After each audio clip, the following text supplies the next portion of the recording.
Tom est un garçon plein d'imagination, mais il se sent souvent seul, car personne ne croit aux histoires fantastiques qu'il invente. Un jour, en jouant dans le parc du village, il entend un miaulement étrange. En cherchant la source, il se retrouve face à un chat qu'il ne peut pas voir mais qu'il sent près de lui. Le chat parlé se présente comme Minuit, un chat invisible. Minuit explique à Tom qu'il est invisible pour les adultes, mais que seuls les enfants avec un cœur pur peuvent le voir.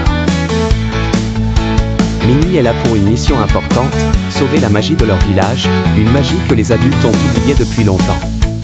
Tom est enchanté d'avoir un ami aussi spécial.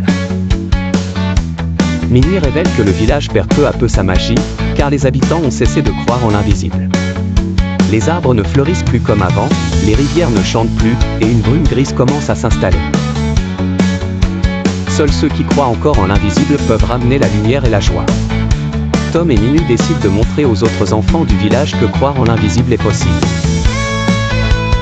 Ils commencent par jouer des tours gentils, comme faire flotter des fleurs ou dessiner dans le sable des messages que seuls les enfants peuvent voir.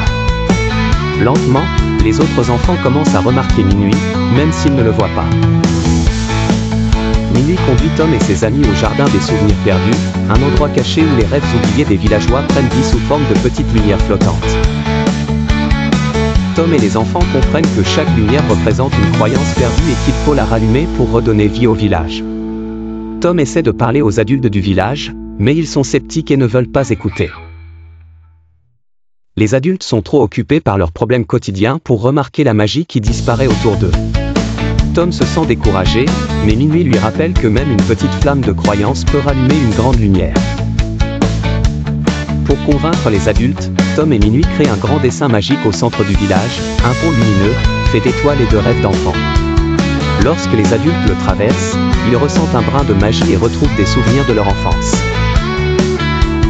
Certains commencent à sourire et à voir le monde avec de nouveaux yeux. Tom sait qu'il faut faire plus pour sauver le village. Il monte sur une estrade et parle à tout le monde, enfants et adultes, leur rappelant l'importance de croire en ce qu'ils ne peuvent pas voir. Il leur parle de Minuit, du jardin des souvenirs, et des petites lumières qui ont besoin d'être ravivées. Les villageois sont touchés par son discours sincère. Petit à petit, les lumières du jardin des souvenirs perdus commencent à briller de plus en plus fort, éclairant le village de mille couleurs.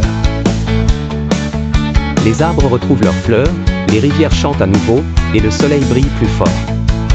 Les adultes commencent à voir des choses qu'ils avaient oubliées depuis longtemps, comme de petits éclats de magie dans l'air. Grâce à l'effort de tous, Minuit redevient visible à tous les yeux. Les adultes, enfin capables de voir le chat, comprennent l'importance de croire en l'invisible.